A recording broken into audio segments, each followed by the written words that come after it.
Hello, and welcome to Movies I've Seen. I'm Jackie Falco, and this is my podcast. Today I talk with Sam about As Above, So Below, and Christine. I like Christine better, but they're both really good. I'm getting excited about the Halloween season. I know it's only September, but I'm ramping up for it already. Here's some movies I've been thinking about rewatching and covering on the podcast. Jennifer's Body, the Scream movies, Friday the 13th movies, Graveyard Shift, maybe Lord of Illusions, if there's a movie that you want us to talk about. All the ways to contact the show are in the show notes. You can send us an email at moviesiveseenpod@gmail.com. Hi, Sam. Hey, Jackie. Now we are going to talk about As Above, So Below. Yes, a movie we were hesitant to watch initially because it was a found footage movie. Right. I don't generally love found footage movies, but there are good found footage movies, obviously. There are. Like the Blair Witch Project. Not the original, but yeah, it's one of the first, and it's the one everybody thinks about when they think about found footage movies. You can call it the first to me because I don't remember the name of the other one that came before it, and The last broadcast. And it was the first one with a wide release. Absolutely, yeah. So, and As Above, So Below felt like a Blair Witch Project movie. Yeah. I mean, it felt like the Blair Witch Project. Yeah, it felt like the spiritual successor to it. Exactly. I liked it. Mm-hmm. There's maybe a couple of flaws in the movie. Yeah, there's a couple spots where the seams show a bit. The effect, like when she encounters her father and stuff, it looked pretty bad. I will say the plot of the movie is very similar to the Blair Witch Project, which I can't abbreviate effectively as Blair Witch because they made another movie called Blair Witch, and it was not great. No, I didn't make it all the way through, so I don't. Awful. I gave up halfway through. Anytime I say Blair Witch, generally mean the Blair Witch Project. Yeah. Okay, so the plot is there is a woman who Scarlet. Her name's Scarlet, and she is a academic. She's like a history hunter. Yeah. Yeah. And she's looking for the tomb of Nicholas Flamel because she's also an alchemist. Yeah. Which she self-identifies as and is not really it's not really expanded more on in the movie. Yeah. But an alchemist is like a witch, but also a chemist. It's a spiritual chemist is what it is. Alchemy was originally the pursuit of turning other metals into gold for profit. Yeah. It was, essentially, originally it was metals into other things, but it was chemistry in general. It was the foundation of what is modern chemistry today. Yes. And so Scarlet has a personal interest in finding the tomb of Nicholas Flamel. Yeah, her father also looked for it. And she's carrying on his legacy in a way. And it is alluded to, it is stated in the intro to the movie that her father killed himself. Mm-hmm. So that's some baggage. Yeah. And she goes down into the catacombs under Paris. Yeah, well, she discovers the lead that her father had been looking for. She was in Iraq or Afghanistan, and she finds that statue that's about to be blown up. Oh, that's the very intro. She sneaks into Iran. Oh, it was Iran? She crossed the border into Iran, yeah. She gets a local to guide her in, and it's a holy site that some unidentified terrorist group are about to blow the place up and destroy it, which they are one to do. So she sneaks in there, and she has to really quick decipher the clues and unlock the chamber that her dad was looking for, and she finds it. She finds the statue.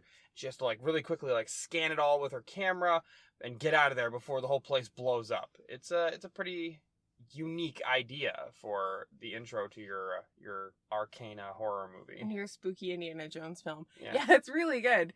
It makes her seem really smart. Yeah. Which is exactly what you want in a leader of an expedition. Mm-hmm. And so she rounds up a crew. She gets a camera guy, Benji, and she gets her good friend slash maybe ex-boyfriend. George, who is a translator.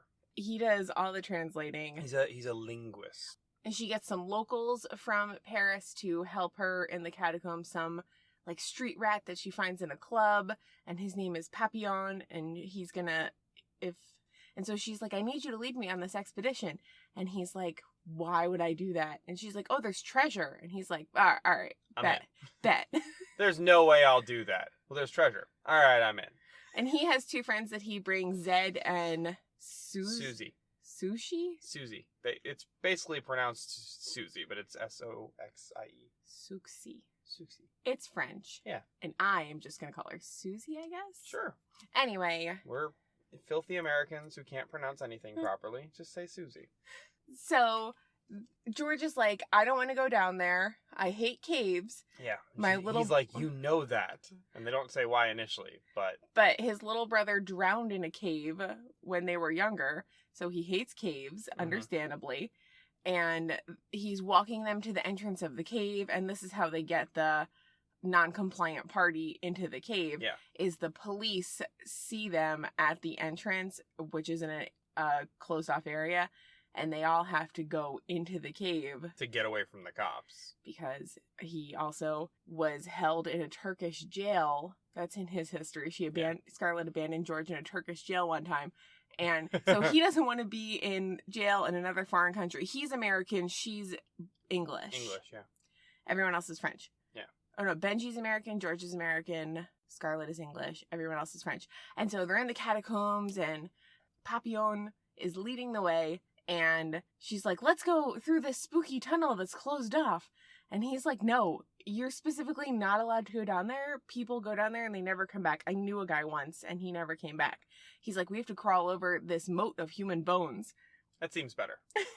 And everyone is like, bad, but okay. So they agree to follow Papillon's directions and crawl through the moat cave of human bones.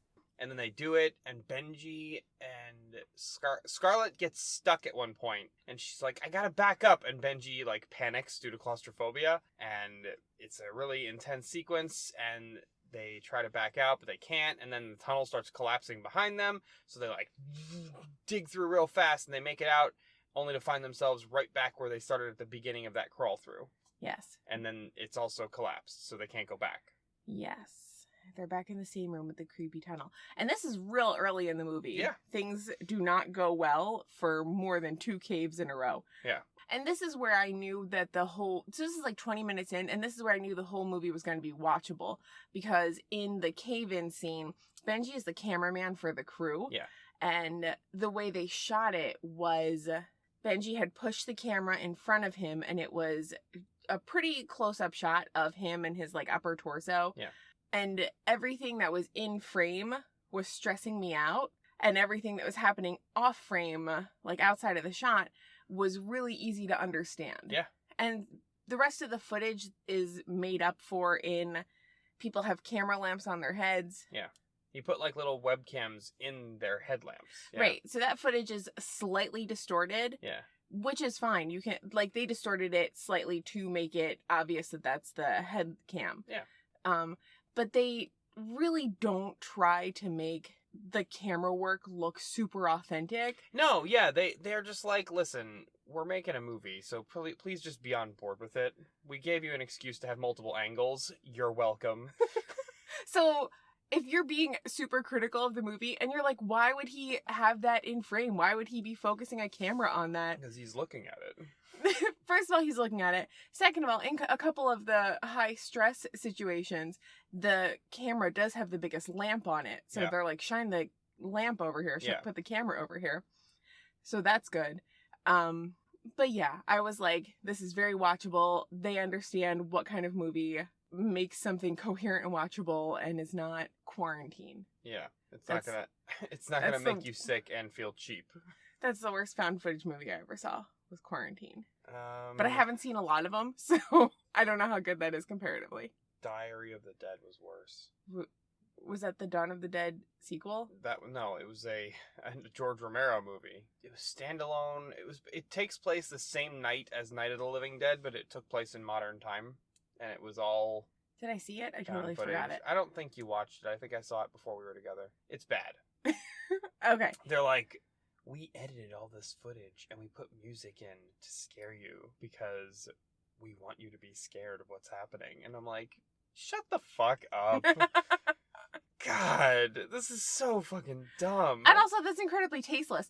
That's another thing I appreciate about As Above, So Below, is that there's no black card at the beginning that says, like, this footage was found on these cameras, blah, Yeah. blah, blah.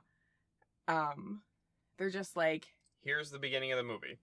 And they utilize the documentary stuff because they use that as a way to introduce their main character and have her give some information about her background and about her dad, and then they use visual storytelling to do the rest. It's not pointless bullshit with jump scares. That's the main problem with most found footage movies, is it's just pointless bullshit with jump scares. And the jump scares are ineffective in those movies because I so rarely know what's happening in frame. Right. Yeah, the main thing that I liked about the movie is that it's like a real movie. Yeah. There's an established mythology going on. Established mythology, there's a premise, there's a clear escalation. Mm-hmm. And so that's the rest of the plot, is they keep continuing down further and further underground into the catacombs. They take, like, wells hundreds of feet down further. They say at one point they're over 1,000 feet underground. Well, that's after the flip. Yeah. It's crazy. So the movie's so smart and thinks ahead so well. It's really well crafted.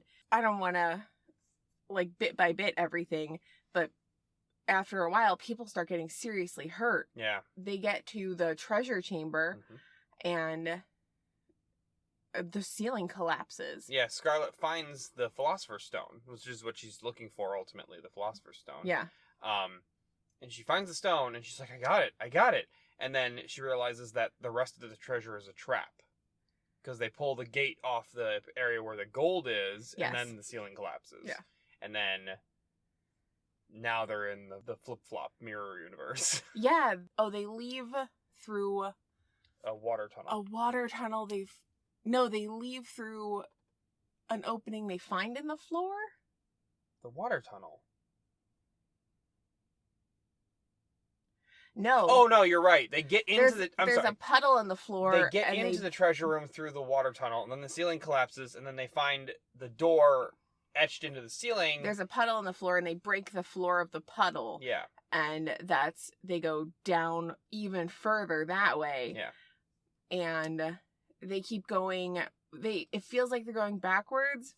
Yeah. But everything is reversed, like a mirror. Yeah, mirror image version of where they just came through. And they start dying. They start getting crushed, getting attacked. Susie is attacked by... They find what appears to be a vampire, but is actually an old acquaintance of Papillon's. And at the beginning, he's like, oh, I had this friend who disappeared down that creepy tunnel. And then they find the friend later who's been gone for a couple of years. And they're like, is this your friend? And he's like, I don't know. He's different now. And also, he doesn't have a lamp. And he looks like a vampire. Also, he has black eyes. He has black eyes. Real sharp-looking teeth. He's very pale. He looks like a vampire. At first, he seems like he legitimately is trying to help them get where they're going to get out. Because he's like, the only way out is down. And then when they get down there and they get cornered, he's like, I thought this was the way. And then they lose track of him. He gets trapped in the treasure room. He gets crushed in the treasure room. And then on their escape, they see him, and he's real messed up looking. Like, he's a little beat up, but also he just looks psychopathic. Yeah. And then he attacks Susie. And smashes her face into the floor. And she dies. Yeah. Oh. They establish that the Philosopher's Stone has healing properties because Scarlet uses the stone to heal Susie's arm earlier when they first make it out of the treasure room as it's collapsing. Yeah. Susie gets a real bad cut on her arm, and Scarlet uses the shavings from the Philosopher's Stone. She scrapes shavings off of it into the wound, and the wound heals. Yeah. And she's like, it's real. And so we're like, oh, okay, cool. This is going to help. And then Susie gets attacked pretty quickly after that by the other guy, and he smashes her face, and she dies. And they try to use the stone to bring her back, but they can't bring dead people back to life with it. They can only heal wounds on living people. Yes. So that establishes why it's dangerous that people are dying. Yes, it's not reversible. Yeah. Every room that they enter, they only have one other way to go. Yeah. Or the way behind them literally disappears. Just disappears. Yeah. The first time they go into, it's established pretty quickly that they're descending into hell, because they go down that tunnel in the puddle, and then they get to the same room with that knight who wasn't decomposing. Nicholas Flamel. Oh yeah, it was Nicholas Flamel. Yeah, sorry. Yeah. They end up in the chamber with Nicholas Flamel's body, and it's not decomposing at all when they first get there. And then they go through the treasure room, and now they're in the mirror world, and now his body is decomposing.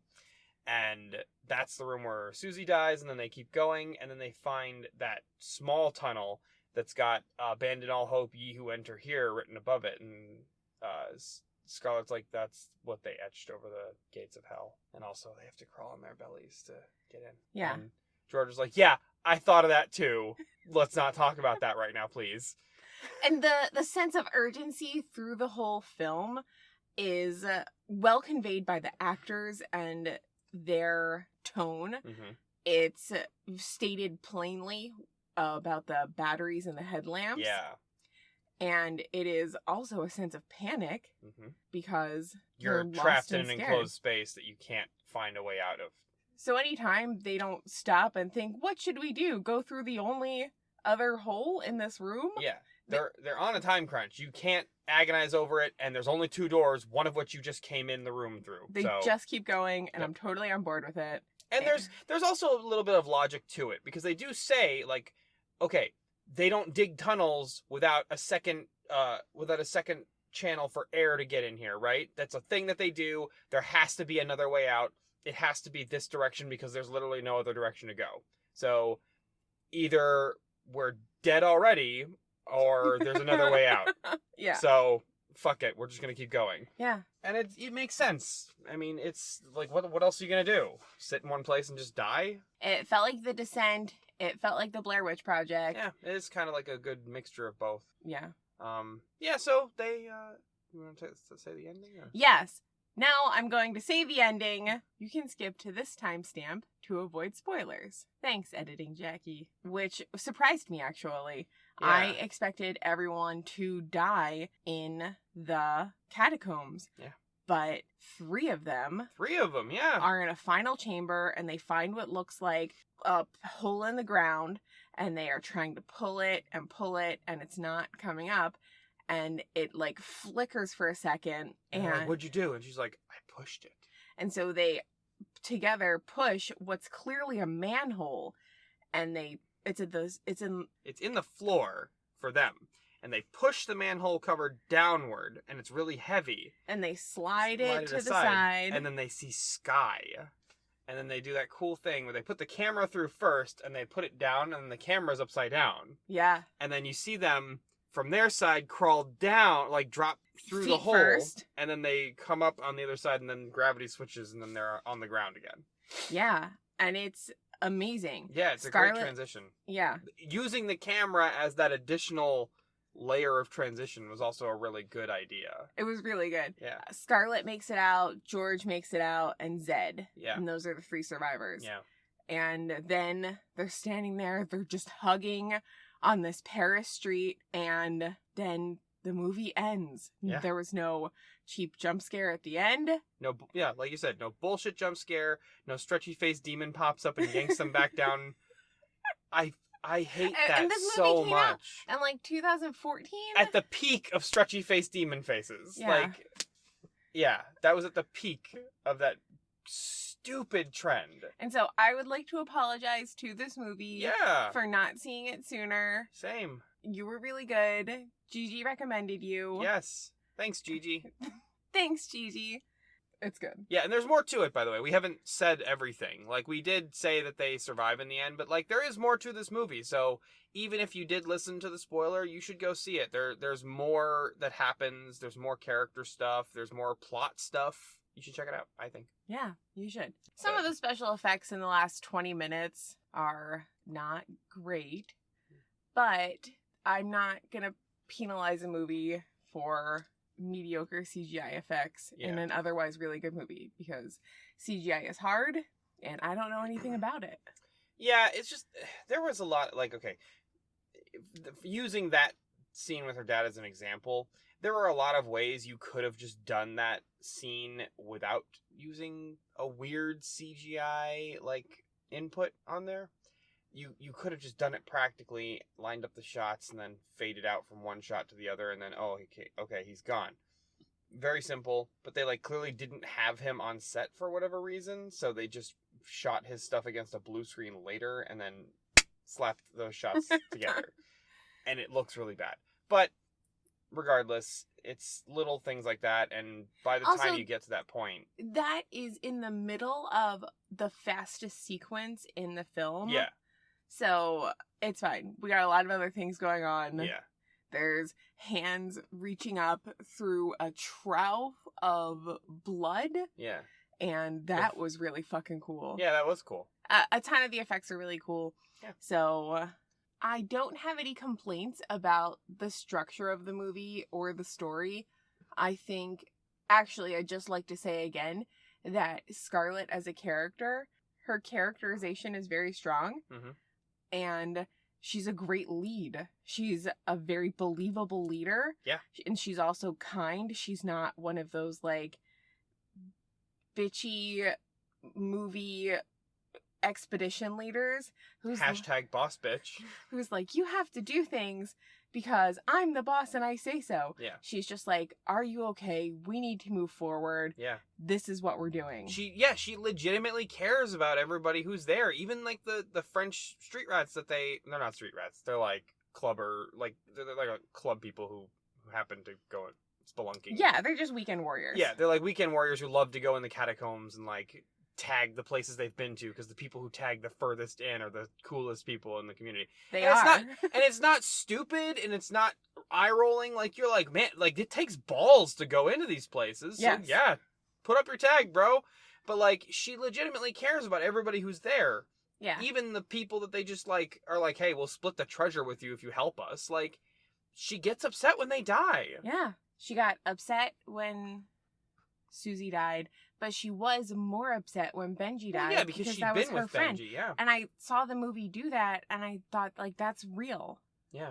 Also, when Susie dies, Papillon is also like very upset, obviously. And he like begs her to use the stone, and she's like, "Okay, I'll try. And then she tries, and she's like, "It's not working. I'm so sorry." Yeah, there's stakes and there's emotional consequences when people die, and there's no character that you hate. The movie doesn't say to you, well, we want you to be entertained, so you'll be happy when this character dies. No, it's really good. Nobody's annoying. And even though George doesn't want to be there, he's still capable. Yeah, he's he's still not, qualified to be there. and he doesn't start finger pointing. Right. He's just like, you know what? At the end of the day, I made the choice to come here. It's not your fault. Because in a lot of those movies, there's always a point where... The third act breakup. Yeah, the third act breakup. Where somebody's like, you tricked me into coming down here. Yeah. Or I never wanted to be here. And then they die immediately. Yeah. But not this movie. Yeah. It was very enjoyable. Yeah. Nobody's here. Nothing but us monsters who eat cats. Do you have any complaints you want to say about the movie? No, just aside from the one or two bad visual effects. But like I said, by the time you get to those, you're pretty much invested in the movie and the characters if you're going to be at all. So, no, not really. Yeah. This is the part about Christine. Yes. Christine is a great movie. Christine is such a good movie. It's a classic for a reason. It's a great Stephen King story. It's a great John Carpenter movie. It's fantastic. I totally love it. I was blown away by it. Yeah. And you were skeptical about it at first, weren't you? I was not expecting to be afraid of a car going into it. I was like, how is a car going to be scary? This is stupid. But it's not stupid. It's smart. And I was dumb for thinking it was stupid. I'll go through the plot real quick, and then we can say all the tiny little amazing things that we liked about the movie. Yeah. The premise is a car is evil. The story that happens in the movie is a car is born off of an assembly line, born evil. And the movie tells us this by playing Bad to the Bone as it's coming off the assembly line. It's the evilest song that there is. Well, it's specifically like On the Day I Was Born. I know. It's very overt, and I'm glad they did that because it's very intentionally blunt because they really want everybody to understand, like, no, there's no secret. The car's just fucking evil, and you have to deal with that. It's just evil. It chops off a guy's fingers in its first moment of life, and then it kills another guy who sits inside of it. Somehow. It just kills him. And then 20 years later, the car is sitting, rusting in front of some guy's shanty house. Yeah. My bad. Okay, but our story is Arnie Cunningham is just an unlucky, nerdy guy and in high school, about to start his senior year, and he has a very cool best friend named Dennis. This is his only friend. His only. Other people are friendly enough, I guess, but they do kind of still make fun of him. A little. It seems... There's a distinction between the bullies who bully him and the regular kids who are just like, you have trouble with your locker, Arnie. And he does. Yeah. And it's like, they're probably friends with Dennis, and they, like, accept Arnie's presence because he's friends with Dennis also. Yeah. 'Cause Dennis is a popular guy. He's on the football team and all that stuff. And he's still genuinely friends with Arnie. They clearly, like, grew up together. Yes. So, Arnie and Dennis... Also, Dennis has an amazingly cool Dodge Charger. Is it cool? Do you think that car is cool? I'm a little bit of a fan of Dodge Chargers. just gonna throw that out there. Okay.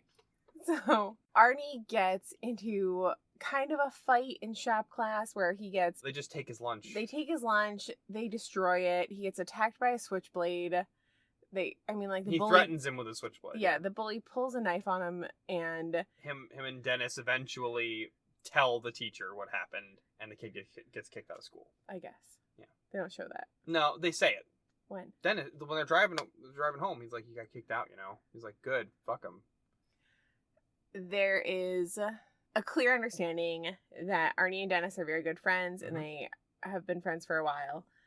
And on the way home, they drive past rusty old Christine, the car sitting in front of the shanty, and Arnie's like, pull over! And he makes a big deal, and he buys the car from a creepy old guy, and Dennis is like, don't do it. This is not a good car. And the old guy's like, it's $300. For you, $250. And I'm like, what? How much did cars cost in 1979? What is my life? Thanks, capitalism. It's the suspension of disbelief in the movie Christine starts with the price of the car. I don't think it's that much of a suspension of disbelief. I think at the time you probably could buy a car. Oh, I know. For $300. Yeah, I'm joking. A new fucking car. God. Not like a new car, but Anyway, buys the car. And goes home and has a fight with his parents about it. They're like, we didn't want you to get a car. That seems like a bad idea. Arnie stands up to them for what appears to be the first time. Mm-hmm. So, because his parents won't let him keep it at the house, he pays for a space at a local DIY garage and junkyard, stores the car there, starts fixing it up on his own. Yes. And the car starts being fixed way faster than it realistically should be able to. Suspiciously fast. Like, Arnie's just like, oh, whatever, I just keep finding parts. And Dennis is like, this seems like it's coming together really fast. And then the guys at the shop are like, man, he's fixing this car really fast, and it seems like it's looking better than it should because he's using all the junk from this place. So it's weird. And they do the thing where it's like between shots, like little details are getting fixed without Arnie even touching them, like scratches vanish. The crack in the windshield gets smaller. The odometer gets lower. It counts down. Yeah. And it's real cool. Yeah.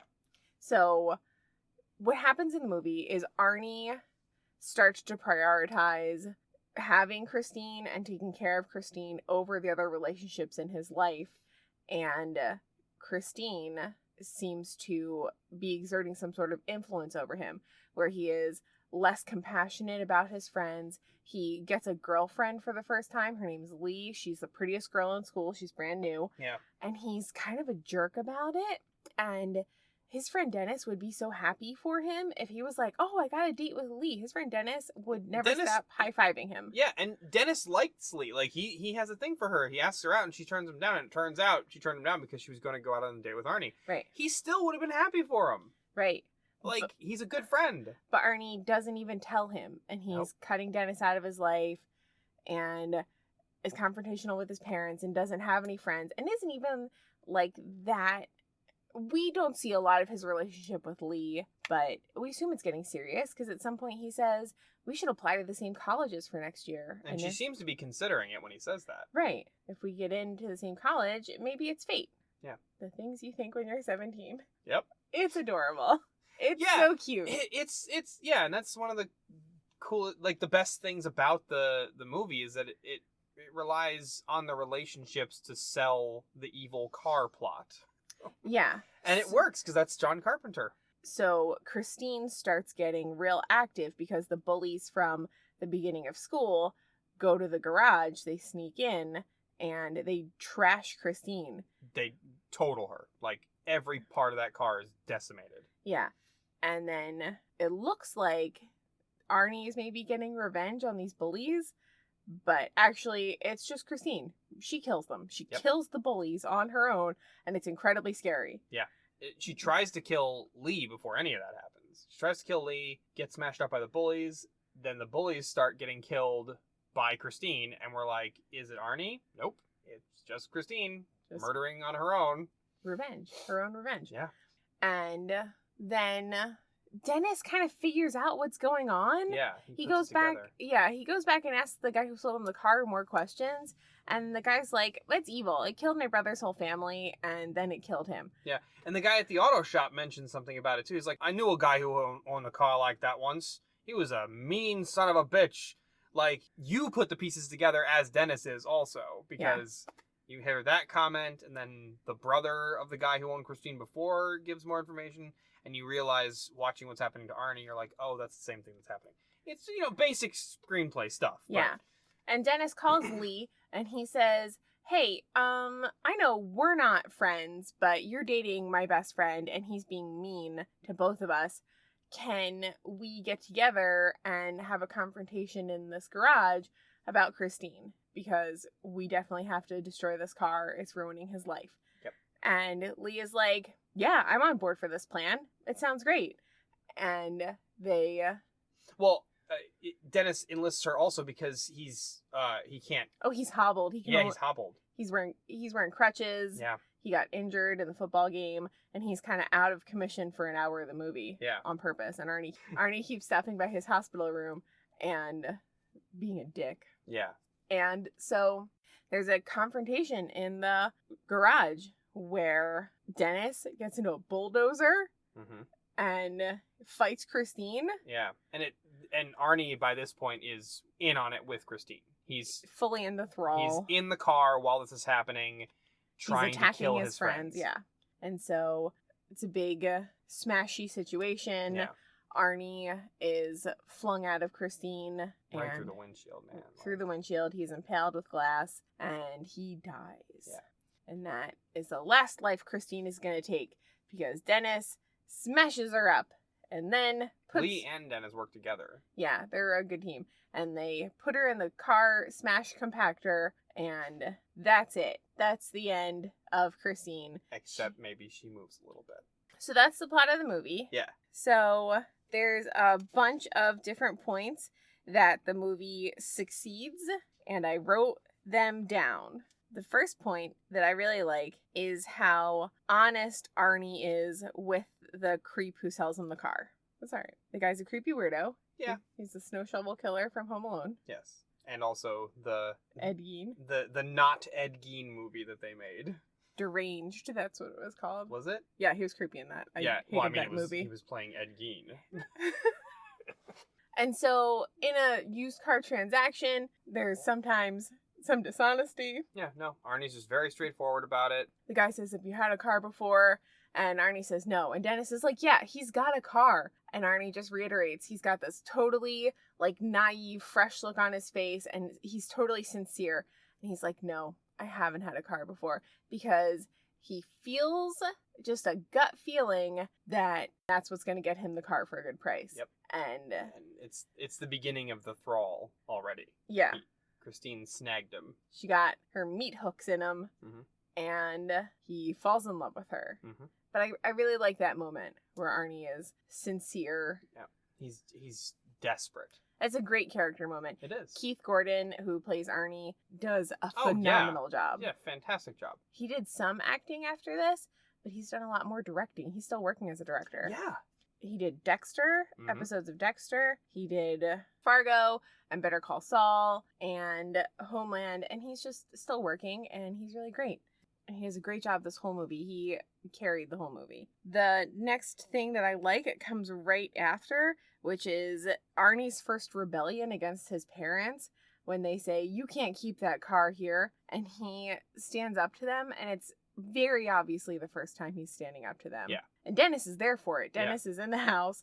The mom doesn't really like Dennis that much. No, she does. I get the impression she does because because she expected him to talk Arnie out of it and like take care of him. You know what I mean? But in the first scene, she's like, that car is noise pollution. Basically, you're dumping toxic waste into my yard by having a Dodge Charger that loud. I just think she's kind of a bitch.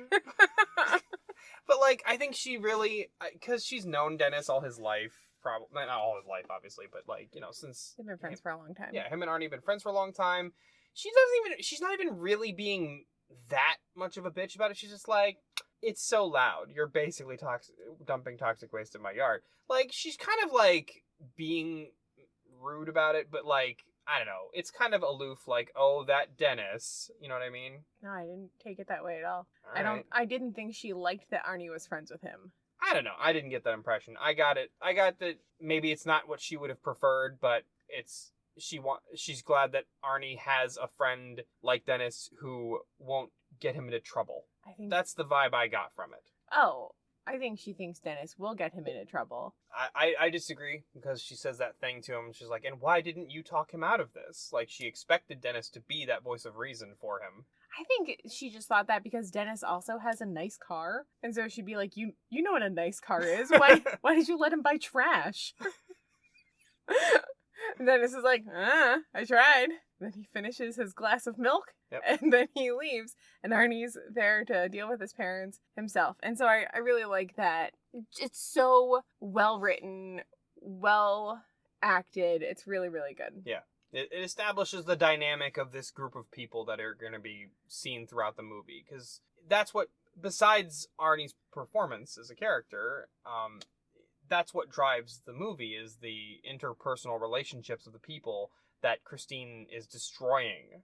Right, that's what I always say. I love movies about characters. Yeah.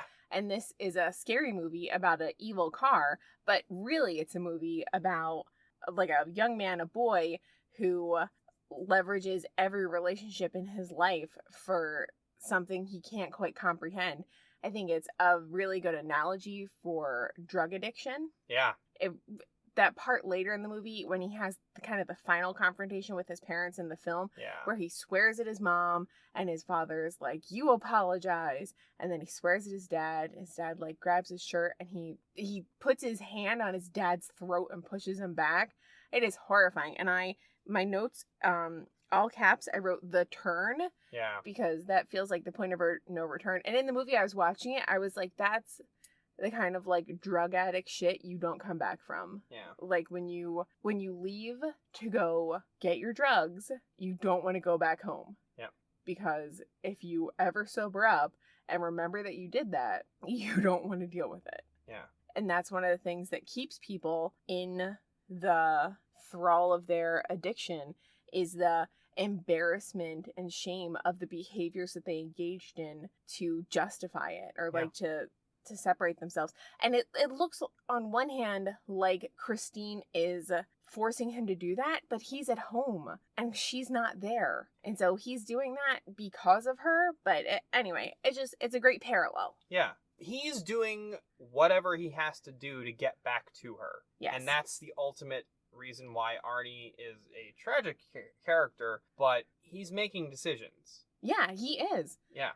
Drug addicts make decisions You can't blame it all on the drugs. Like, people can have addictions, but people can break addictions. Yes. At the end of the day, whether or not you want to chalk it up to they just couldn't, because Arnie doesn't even try. He doesn't even try. That's the thing. If he tried to split up from Christine and just got any backslid or something like that, maybe he would be more of a tragic character. But he is tragic. But like, he didn't even try. Right. Christine had him, and there was no looking back for him. Yeah. There's no moment where he feels bad about what he's doing. Right. And that part where he chokes his father feels like the point of no return. Yeah. And it made me so sad and sick inside. Yeah. Was Stephen King in recovery when he wrote this?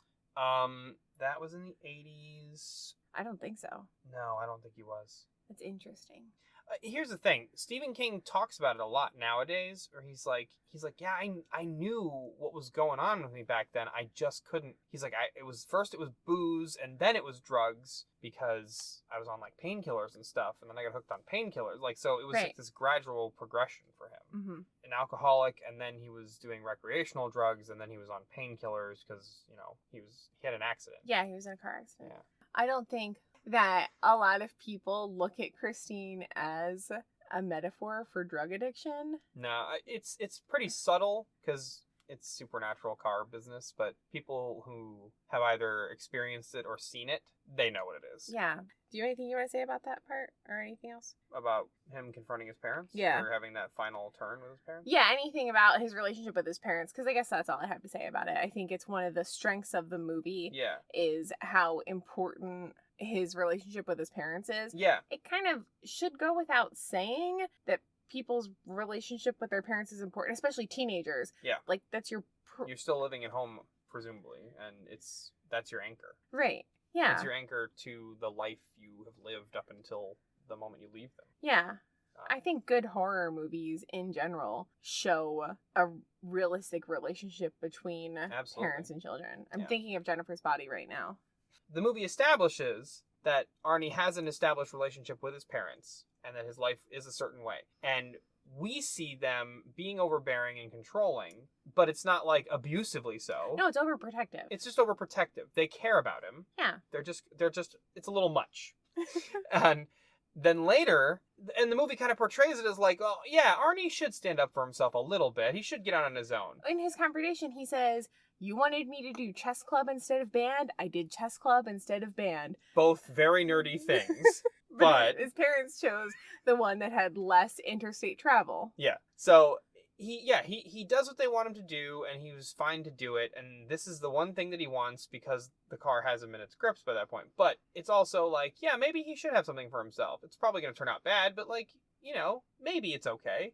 But then later on, the movie shifts because Arnie starts being the unreasonable one, and everybody else starts being like, "Hey, can you come back to us, please? You're going a little further out than you should." Mm-hmm.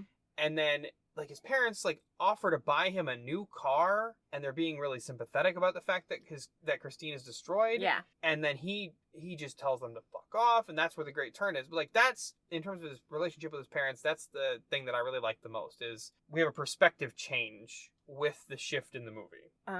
Just another thing I noticed about the movie that I liked was Arnie's part starts on the first day of school. Dennis picks him up for the first day of school. They go to school. He goes and buys the car. Then his parents make him take the car to the garage, and then Dennis drives him home after that.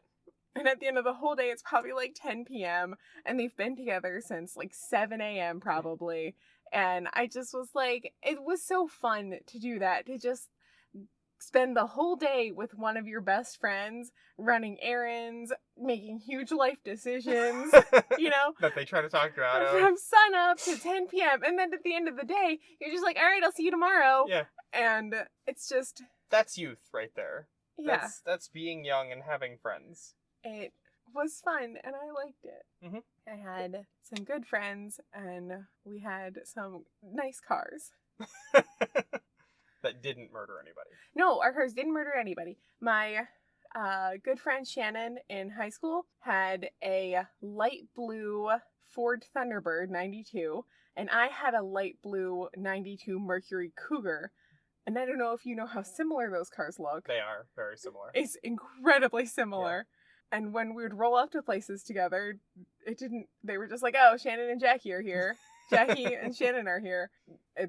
Anybody could be driving. And we just had a lot of fun in those cars together. Yeah. That's it. That's all I have to say. No, I think that's an important thing, too, because, like, that's John Carpenter's and Stephen King's strengths as artists. They capture what it feels like to be a person and also to be young and, like, relationships with your friends and with your parents and other loved ones. Like, they capture that. And, like, maybe it's not always portrayed the best in, like, certain movies that are done off of Stephen King's work, but, like, I feel like Christine is a very unique spot where it gets both of those things incredibly right. So I watched some of the special features, and I heard John Carpenter say that the relationship between Arnie and Dennis was maybe a little unrealistic looking back on it.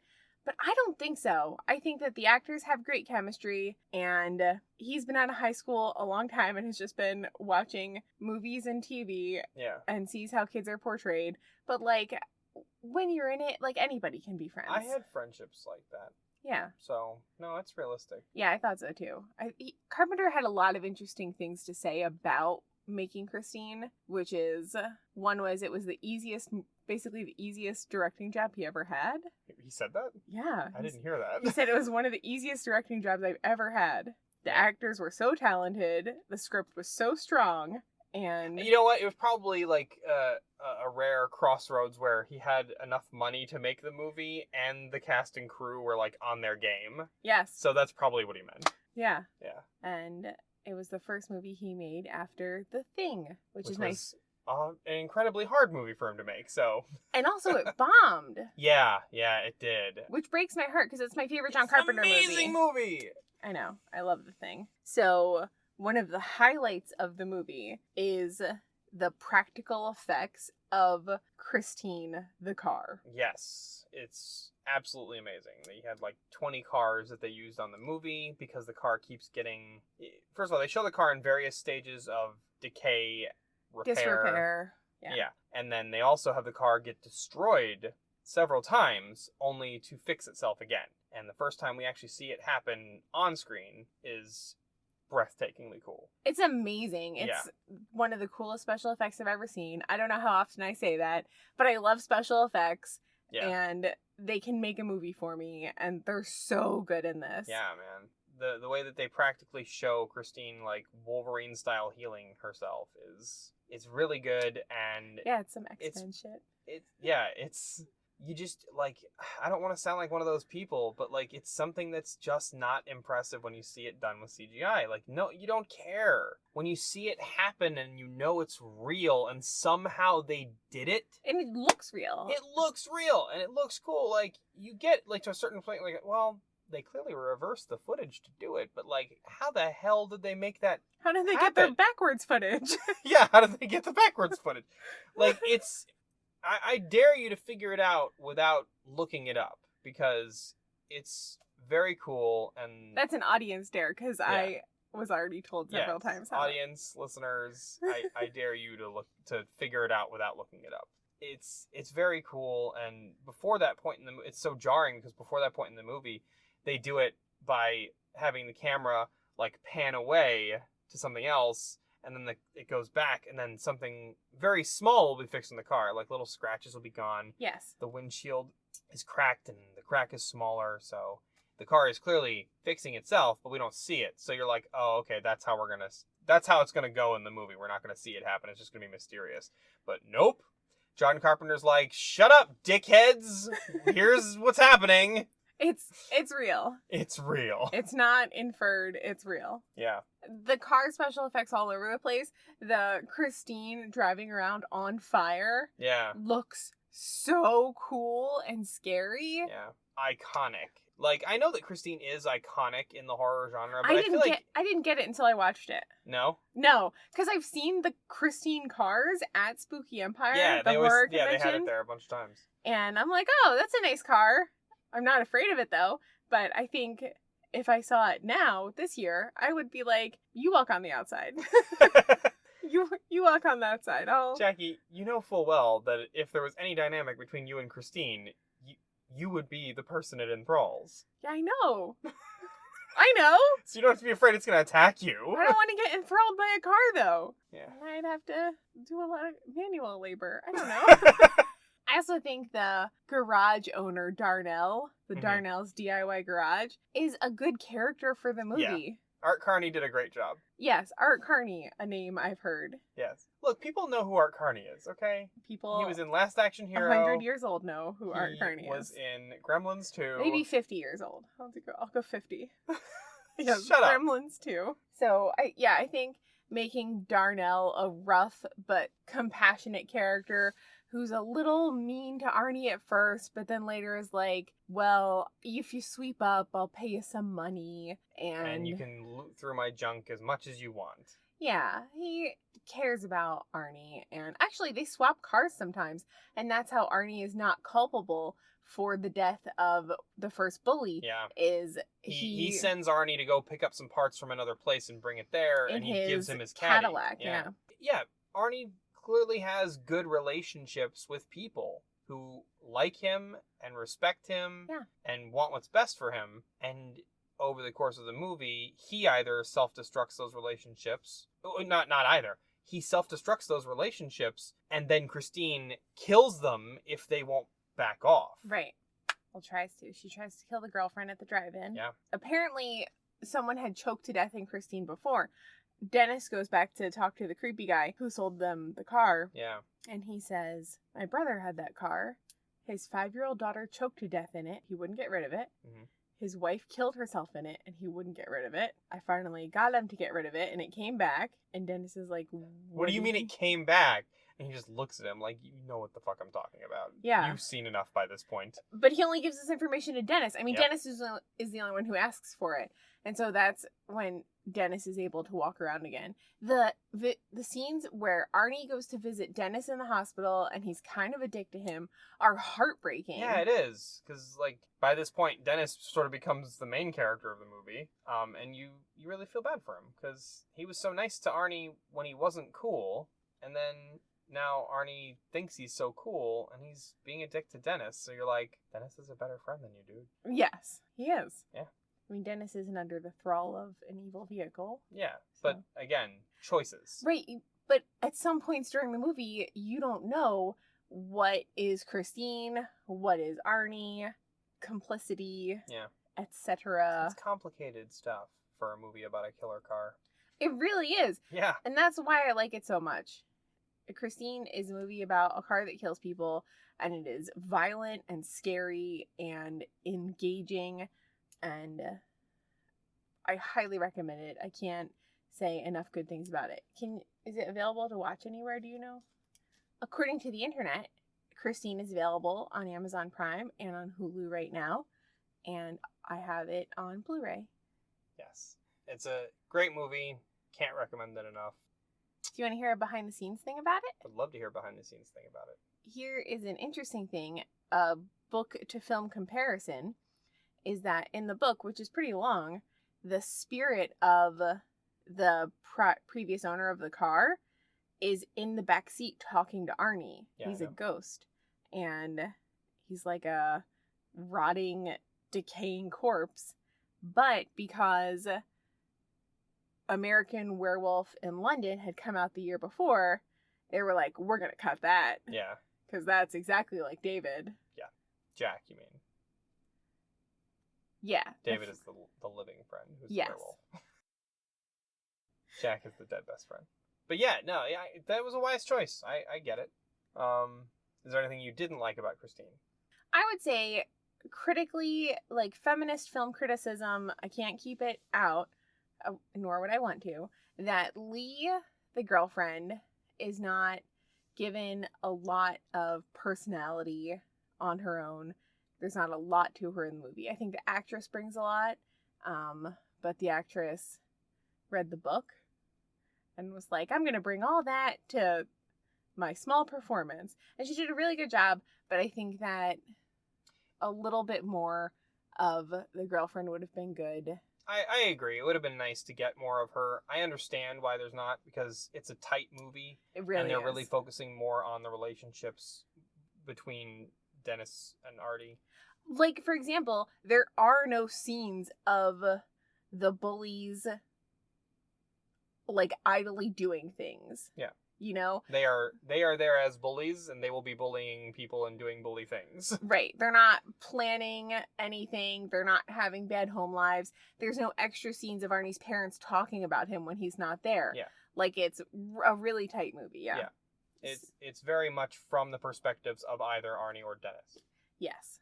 While I can appreciate that, I think Yeah. because of Lee's role in the finale, Mm-hmm. she could have used a little bit of beefing up. Yeah, I think that, I think if there had been a way to get Dennis and Lee teamed up earlier in the movie, we could have gotten that. So that would have been a way they could have done it. But I think they could have done it just with her and Arnie. Just like, but her saying things like, well, you know, I'm applying to this college for this program. You know? Like, my Mhm. parents helped get me this internship. It tells us she has, something like that would say she has a good relationship with her parents. She's career-oriented. She's ambitious. Or something like, I want to go to this other school for this art program. Yeah. Just, like, give us more information about her and her priorities. And that tells us things about people. Yeah, I get you. But she is not a pushover. She's not a weak-willed woman. Nope, she's pretty self-possessed. Yeah. Do you have anything else you want to say about Christine? No, I think that you pointed out pretty much the only, like, lacking area of the movie. I really don't... It's one of those nearly perfect movies. The special effects are fantastic. They don't look dated. They don't look They dated. hold up to incredible amounts of scrutiny because it's on a Blu-ray Mhm. that we're watching it on. The dialogue is great. The characters and their relationships with each other are great. Nothing is cringy or cheesy. The acting or is dated. so good. Yeah. Yeah, it's one of those nearly perfect movies. It's very good. Yeah. Okay, that's all I have to say about it. Yeah. Thanks for talking about Christine with me. You're welcome. Okay, so that was our discussion about Christine. Thanks so much for listening and staying till the end. I hope you have a great week and subscribe.